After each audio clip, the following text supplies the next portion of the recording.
Thanks for coming back to the channel and welcome new viewers, and let's have a look at 10 to Midnight from 1983. So we're now at this police station back when technology was very minimal, and we meet the hero of this movie, Detective or Lieutenant Leo Kessler, played by the King of Cool, Charles Bronson, typing and is being annoyed by this cop. Pull up today. Come back next week. Stupid flatfoot! Jerry, I'm not a nice person. I'm a mean, selfish son of a bitch. I know you want to... And the annoying cop has been taken away as this guy watches Leo from the back typing, and he annoys him too. By this time, Charles Bronson's voice was starting to change a lot. You know, he doesn't sound like himself like he did in the first Death Wish movie, or even the Mechanic movie from the 70s. Both from the 70s, check them out. And we end here and onto the intro titles.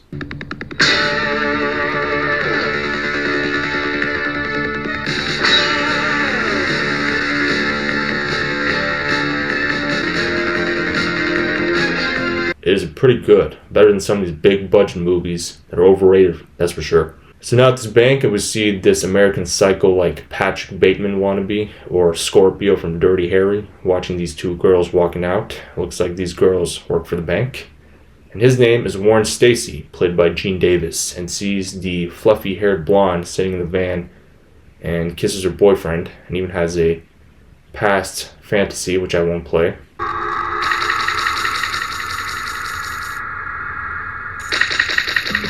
And it was actually a real-life past memory experience he's had, and she sounds excited. And so Warren Stacy, or Patrick Bateman, or Scorpio, is at home getting ready. I know American Psycho doesn't come out till 2000, but he looks like Patrick Bateman, but he has Scorpio-like tendencies.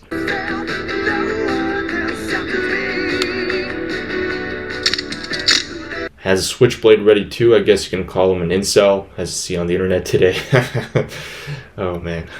So he has another past memory experience with the same girl who splashed him with coffee, having sex, and I'll skip that and I'll move on to the part that matters. And once again, produced by Golem Globus, and looks like he's a fan of Bruce Lee because Steven Seagal and Jean-Claude Van Damme didn't exist during the early 80s. It was just a B-rated action guys, and Arnold and Sylvester, Charles Bronson, Clint Eastwood, and the James Bond actors. That's about it. So he runs across the street where Butch Cassidy and Sundance Kid is shown at the local movie theater, and spots the two other girls and follows them around inside since it's their fifth time watching Butch Cassidy and the Sundance Kid. And directed by J. Lee Thompson, and sits next to the girl he wants. Tina is her name, and some comedy. Hi Warren, how are you?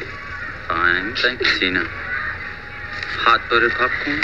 So they move seats, mainly Tina. You can see that her friend wanted some of Warren Stacy, but Warren Stacy doesn't want her. And now Warren goes inside the men's bathroom and puts on these gloves and opens this door above the toilet. Looks like the way out of the movie theater.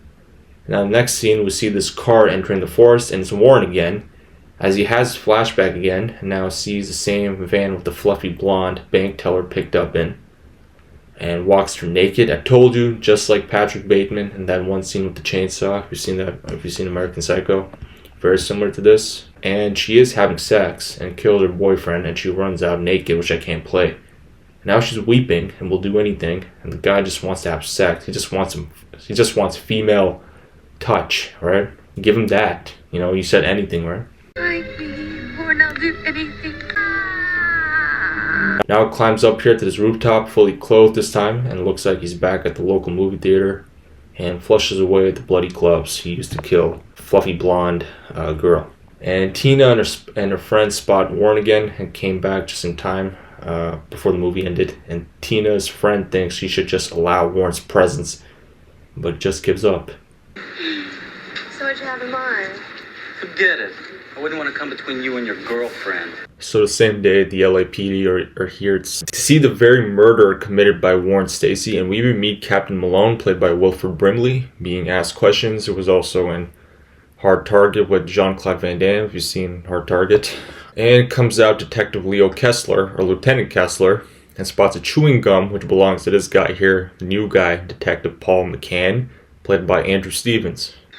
McCann, you know better than to throw things around where we're looking for evidence. I'm sorry, I wasn't thinking. Yeah, I shouldn't have done that, but And we now know the name of the girl Warren has killed, Lorraine, and the boyfriend who was killed out of misfortune. We'll find out his name later. So back at the forensic labs, the medical examiner played by Jerome Thor has found out the cause of death was hemorrhaging after the damage of many internal organs on Lorraine, and also this. Buddy does something like this, his knife has got to be his. So back at the company Warren works at, as the boss here is looking for a missing girl named Betty, as Warren definitely knows where she is exactly, holding that typewriter. Betty's dead. What happened? What? No. Now she gets the news that Betty is dead. Now Leo and Paul are driving around and having casual talk. And suddenly Leo recognizes that the street and the address looks familiar to him. Mr. and Mrs. Johnson, who are Lorraine Johnson's family members, who Lorraine is friends with Leo's daughter, Lori, who we will see soon. And now Leo sees Mr. and Mrs. Johnson themselves and wants to talk inside. And McCann waits and walks out Leo, and he's sad too now. Now Leo goes to talk to the girl that works at Warren Stacy's office. I think her name is Peg, or Karen, I don't know. And, talks about the history to Leo and Paul.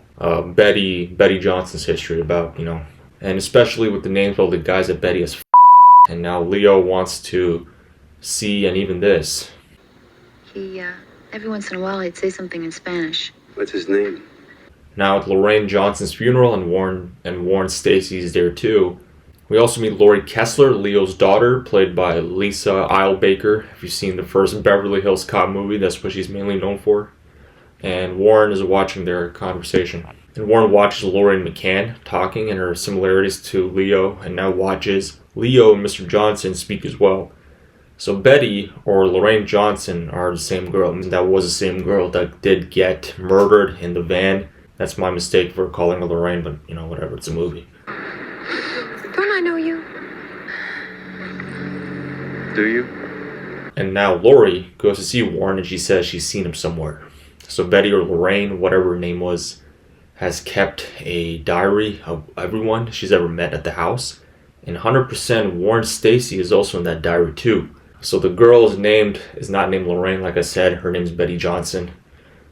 I'm sorry for confusing there. So now at this apartment, as Warren breaks in, looks like Karen's apartment. Her name's not Peg, by the way. Peg is like, I think, Tina's friend from earlier. Where Leo and Paul were there for questioning, since he is desperate for that diary that belongs to Betty Johnson, the dead girl.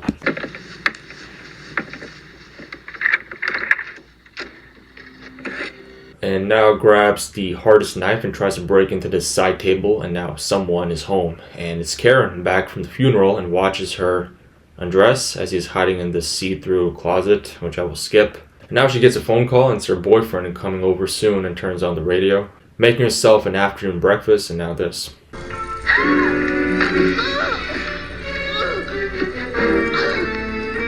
So Karen is now dead, kills her as he is naked once again like Patrick Bateman, and continues to break open the side table with the diary.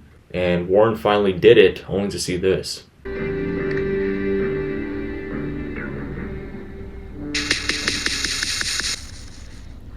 So the diary's not even there. Shocking. Okay. So Warren is back with groceries and checks his front door to see Leo and Paul McCann there. Leo Kessler and Paul McCann there. And you can tell Leo probably has the diary and probably even read the diary in advance already and found Warren's name already written inside it.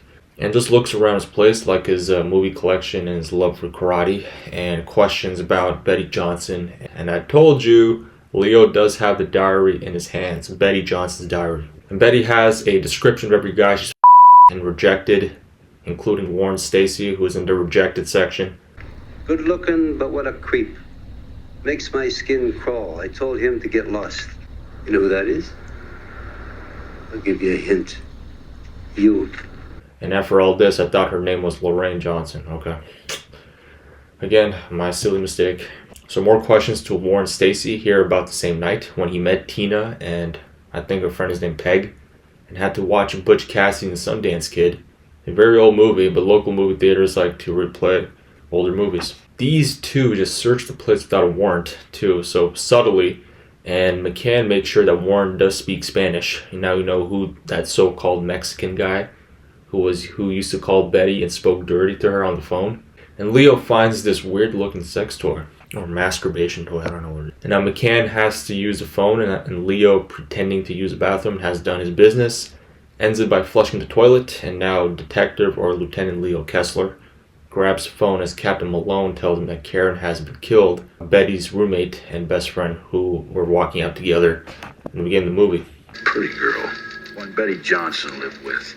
Where? The apartment. And now the two leave for the murder announced, and we also meet Karen's boyfriend Tim, now asked to come downtown, and even notice the side table all damaged, and Leo knows who did it. Now it's time for Warren to be questioned by the LAPD HQ. And we also meet the district attorney, played by Robert F. Lyons, pretty similar to Dirty Harry, when Harry Callahan had to go see that district attorney about Scorpio. Now asks simple questions about why it took 3 hours to come back from Betty's funeral, and even asks questions about him ever getting arrested, since he has hurt a girl in the past when he was 12 years old and threw a dead cat into her window. And what do you know, even Tina and her best friend are also there to identify Warren if he really was at the Butch Cassidy Sundance Kid movie night. Now Leo asks about Lorraine. I confused Betty with Lorraine, since Lorraine is another girl who was also killed for sure.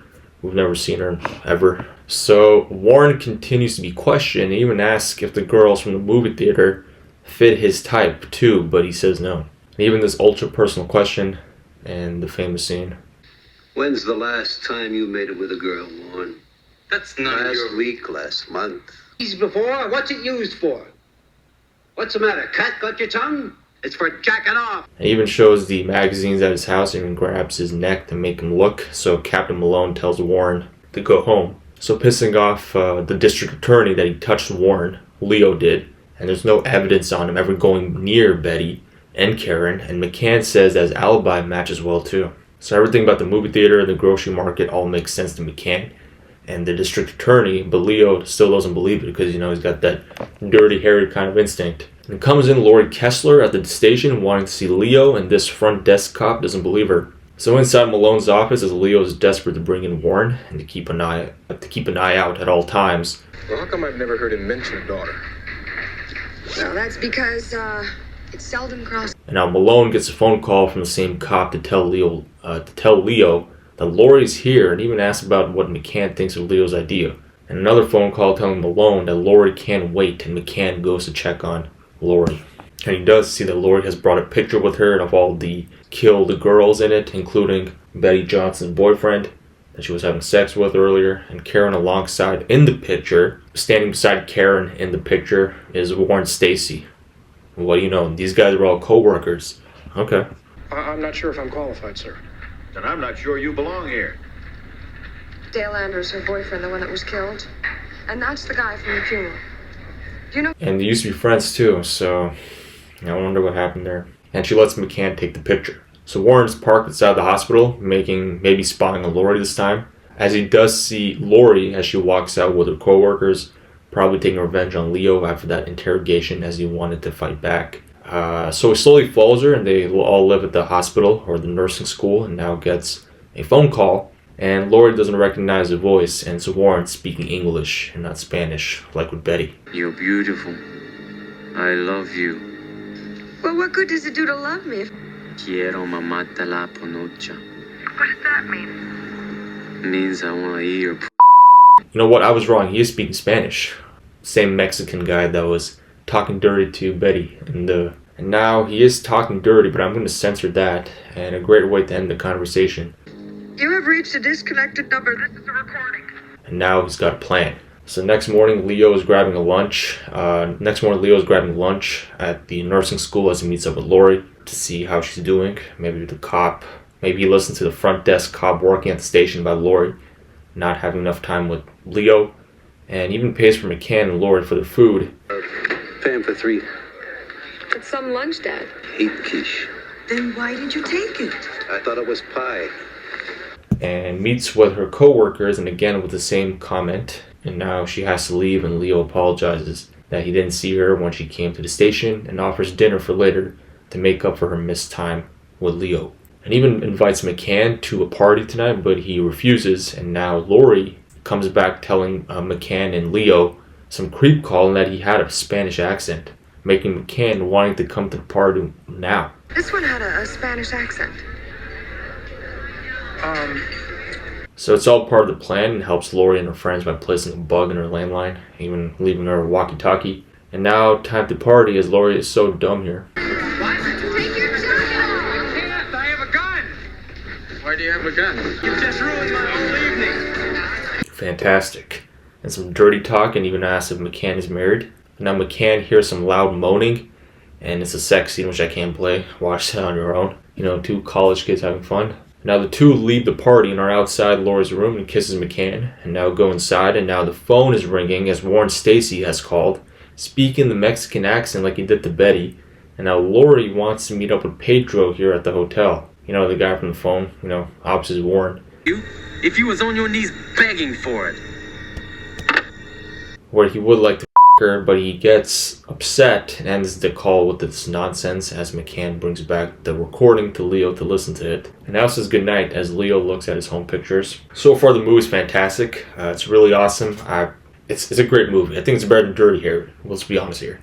So Leo looks at the pictures of the dead girls again, which I can't show, and walks down to forensics. And we see this late night guy listening to 80s music while he smokes some ganja.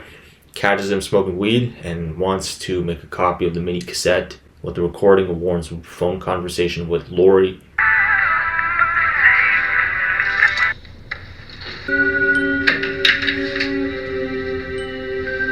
But this was all an excuse for Leo to steal some blood from the collection in the fridge, probably belonging to Warren, and lets the medical assistant off easy, even with his weed in his hand. So he pretends Leo never saw the weed.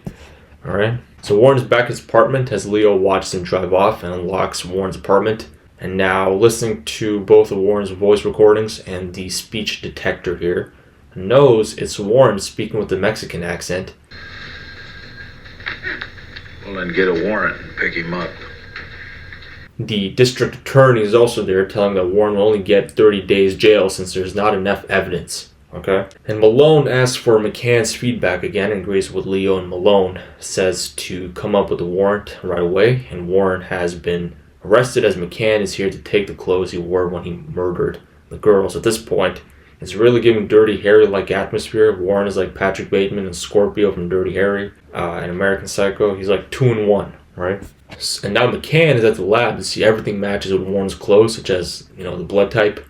Now, medical assistant wants Leo to come to sign for the copy of the tape, which he did come late at night for, and McCann is surprised that why did Leo come in after he left his house? So Warren is now with his lawyer, Dave Dante, played by Jeffrey Lewis. If you've seen Double Impact, the Van Damme movie, he's in that, and tells Warren to keep his mouth shut during the trial, and now walks in Leo Kessler. You dirty shit! He's lying. There was no blood on my clothes, and he knows it.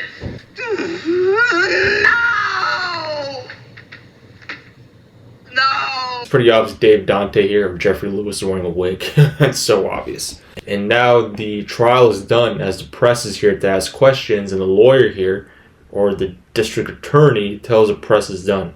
And Lori is there too as Dave Dante comes out telling the opposite. The evidence of the blood on Warren's clothes was all fabricated. You got a dictionary? Look it up. And even the reporter asking the same about the fabrication as the same with McCann. And out comes back Dave Dante wanting McCann to be the witness to tomorrow's trial. And you know he doesn't want to do this. And now back at the nursing school, as McCann is at home getting called up by Lori. Tells him he forgot his radio from the job the other night, and McCann hasn't been calling Lori much and hangs up.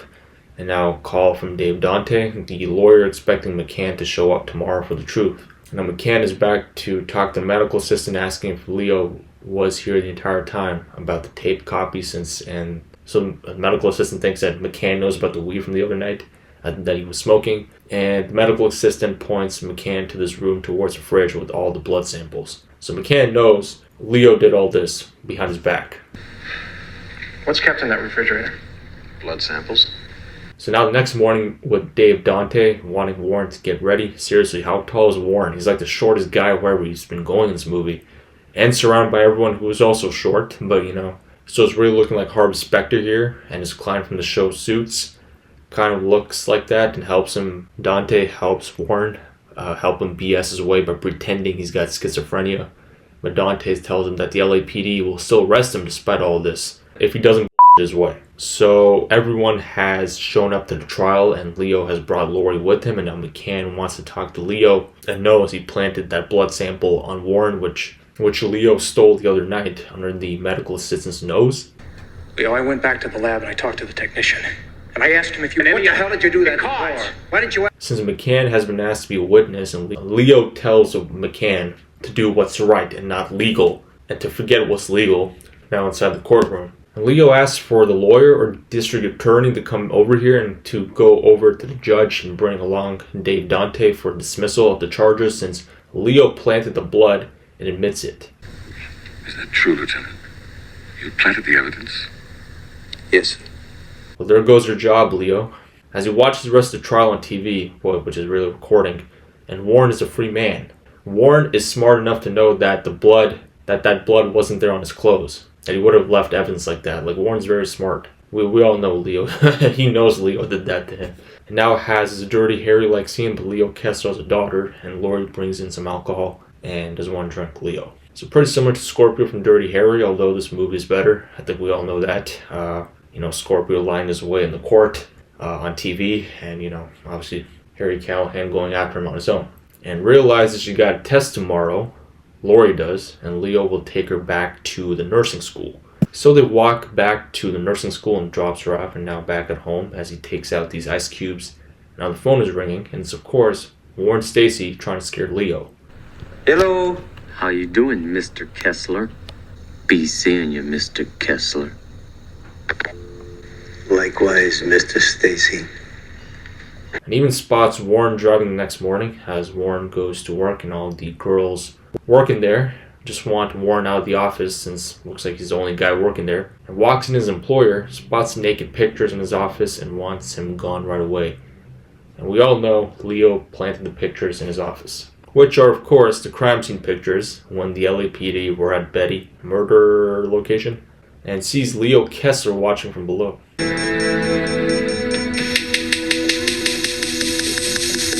So Leo follows Warren around again, just like Harry Callahan from Dirty Harry, and comes out McCann. And now it drives away, Warren Stacy, right after McCann leaves, so he goes back up and plays the same song, which I don't know the name of. I've heard it so many times now, which is a signal for Leo to know Warren is at home, and now it does a creepy phone call to Warren. Now it takes out his special knife as Leo follows him around and stops to pick up a prostitute, and Leo watches and has lost Warren, and now this. Usually the Regis, sometimes the Drexler Golden State. Now Warren checks into this motel to have sex, and now for the scene, but I have to skip that part as he offers her a drink, and now he has to take a shower and pours the bourbon in the toilet and even falls into the motel. Leo does, and pays the front desk guy working there to get the room number. As Warren sneaks out the window, Leo makes it upstairs and sees the passed out hooker. Now Warren has a bouquet of flowers, probably for Lori, as Leo looks around, and now Warren undresses with the bouquet still being delivered. Leo now has suspicions, knowing that Warren might be after Lori, now runs down to get the phone. And Warren is there pretending to be a flower boy, and now Leo has one of the girls on the line, and this. Don't open that door! No, really. So Leo calls up McCann to meet him at the nursing school as Lori's friend covers for her, and now spots this. She shouldn't have done that. I mean, all the guy wants to do is have sex and a girlfriend. I mean, just pay for it already, man. Come on. It's not that hard. And kills a girl hiding in the shower. Honestly, the movie is awesome. I said this a million times now. And there's about 9 minutes left as Warren continues to search for Lori Kessler and kills the other girl, and now Lori hides under the bed. Warren's walking around as his covered by the bed here, which I won't play. And Lori's scared shitless and must keep quiet. And now here's a police walkie-talkie on the floor and throws that around. Almost got caught, but he's not stupid. And Lori tells Warren Leo is almost here, and she locks herself inside the bathroom as he tries to kick the door down, and now we hear a car stopping. You can count on this. I'll be back. Now you know where the Terminator stole this line from. Oh man, that movie doesn't come out for another year after this movie. Now Warren leaves as Laurie cries that all of her friends have been killed by some incel, popular term on the internet, and now Leo drives and Laurie tries to leave as Warren is back and even burns his face by Laurie's hair straightener and runs out, and Leo hasn't made it, and it's really looking like American Psycho here with Patrick Bateman and the chainsaw, but that movie doesn't come out till way later, so you know who copied who. Definitely a voiceover. And Leo sees all of Laurie's dead friends and now for the chase, and the music sounds great here, better than Dirty Harry, that's for sure.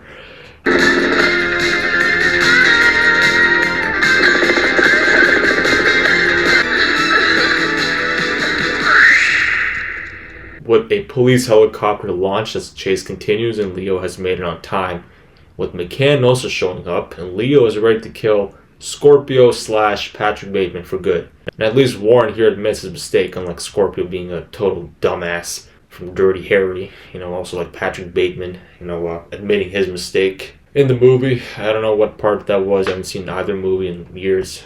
And is now arrested, and he admits he's just sick, and Warren Stacy's officially dead. No, we won't.